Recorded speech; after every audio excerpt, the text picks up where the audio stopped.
नमस्कार। वैदिक ज्योतिष के हमारे इस खास विश्लेषण में आज एक ऐसे खगोलीय ब्लूप्रिंट की परतें खुलने वाली हैं जिसे सदियों से समृद्धि, पोषण और आध्यात्मिक उन्नति का अल्टीमेट सिंबल माना जाता है। बिल्कुल सही सुना। आज चर्चा हो रही है बेहद शक्तिशाली और पवित्र माने जाने वाले पुष्य नक्षत्र की। आइए बिना किसी देरी के इस अद्भुत ब्रह्मांडीय संरचना को डिकोड करते हैं। वैदिक ज्योतिष के पुराने और प्रामाणिक ग्रंथों को खंगालने पर इस नक्षत्र का जो रुतबा सामने आता है वो सच में हैरान करने वाला है। इसे साफ शब्दों में नक्षत्रों का राजा घोषित किया गया है। जरा सोचिए, आकाश मंडल में पूरे 27 नक्षत्रों की एक विशाल प्रणाली मौजूद है, लेकिन ये सर्वोच्च और सबसे सम्मानी सिंहासन सिर्फ और सिर्फ इसी के पास है। यह कोई साधारण बात नहीं है।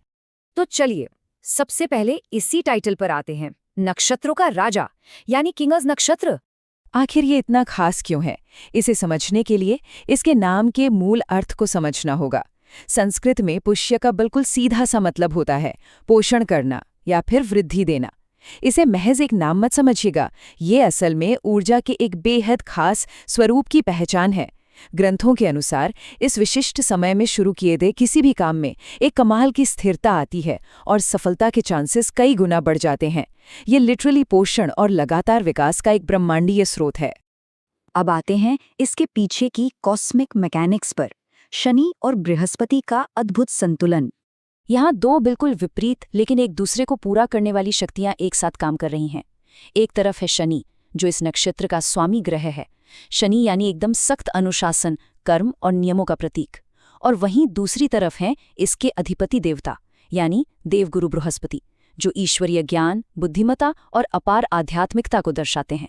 तो कुल मिलाकर बात यह है कि ये नक्षत्र कठोर अनुशासन और दिव्य ज्ञान का एकदम परफेक्ट मिक्स तैयार करता है।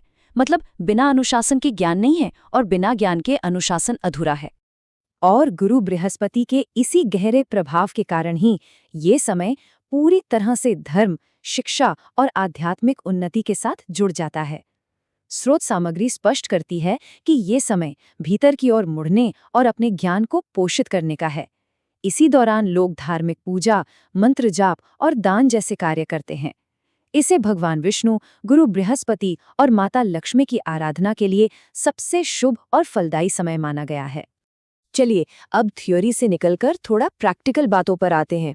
इस दौरान क्या करें और क्या न करें। अब यहाँ एक बहुत ही चौंकाने वाली बात सामने आती है। शुभ कार्यों की लिस्ट देखें तो सोना चांदी खरीदना हो, नया बिजनेस शुरू करना हो, प्रॉपर्टी या गाड़ी लेनी हो, कोई बड़ा इन्वेस्टमेंट हो या फिर आध्यात्मिक दीक्षा लेनी हो, ये सब पुष्य नक्षत्र में अत्यंत उत्तम बताया गया है। लेकिन जरा वर्जित कार्यों पर ध्यान दीजिए। इतना शुभ होने के बावजूद ये नक्षत्र विवाह या शादी से जुड़े समारोहों के लिए पूरी तरह से निषिद्ध माना गया है ना हैरानी की बात? नक्षत्रों का राजा होने के बावजूद वैवाहिक जीवन की शुरुआत के लिए इसे सही समय नहीं माना गया। साथ ही इस दौरान किसी भी तरह के अत्यधिक क्रोध या विवाद से बचने की भी सख्त हिदायत है।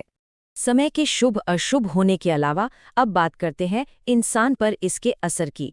व्यक्तित्व पर गहरा प्रभाव। ग्रंथों में बताया गया है कि जो लोग पुष्य नक्षत्र में जन्म लेते हैं उनका स्वभाव बड़ा ही दिलचस्प होता है। आमतौर पर ये लोग बहुत दयालु, अत्यधिक जिम्मेदार, अनुशासित, आध्यात्मिक और दूसरों की मदद करने वाले होते हैं। अगर गहराई से देखें तो ये सारे गुण सीधे तौर पर उन्हीं दो ग्रहों से आ रहे हैं जिनकी हमने अभी चर्चा की थी। अनुशासन और जिम्मेदारी शनि के प्रभाव को दर्शाते हैं, जबकि दया, आध्यात्मिकता और परोपकार देवगुरु बृहस्पति की शुभता को दिखाते हैं। एक बेहद संतुलित और मैच्योर पर्सनैलिटी। अब आते हैं इस विश्लेषण के क्लाइमैक्स पर, गुरु और रवि पुष्य योग। जब पुष्य नक्षत्र की ऊर्जा सप्ताह के किसी विशिष्ट दिन की ऊर्जा के साथ मिलती है तो समझ लीजिए कि एक सुपर एम्पलीफायर ऑन हो जाता है। अगर पुष्य नक्षत्र गुरुवार के दिन पड़ता है तो उसे गुरु पुष्य योग कहते हैं, और अगर यही नक्षत्र रविवार को आ जाए तो इसे रवि पुष्य योग कहा जाता है। ज्योतिष शास्त्र में ये दोनों ही स्थितियां अपने आप में परम शुभ मानी जाती हैं। ये वो पीक टाइम है जब किसी भी नए और सकारात्मक कार्य की शुरुआत को ब्रह्मांड का पूरा सपोर्ट मिलता है। तो इस पूरे एक्सप्लेनर के अंत में एक बहुत ही विचारोत्तेजक सवाल उठता है कैसे ब्रह्मांडीय अनुशासन और ईश्वरीय ज्ञान का ये प्राचीन ब्लूप्रिंट आज भी हमारे मॉडर्न फाइनेंशियल इन्वेस्टमेंट्स, प्रॉपर्टी खरीदने और आध्यात्मिक फैसलों को इतनी गहराई से प्रभावित कर रहा है। क्या ये सिर्फ एक पुरानी मान्यता भर है या फिर हमारे जीवन को सही दिशा देने का कोई बहुत ही सटीक फॉर्मूला जिसे हमारे पूर्वजों ने डिकोड कर लिया था? ये निश्चित रूप से गहराई से सोचने वाली बात है। इस विश्लेषण में हमारे साथ जुड़ने के लिए बहुत बहुत धन्यवाद।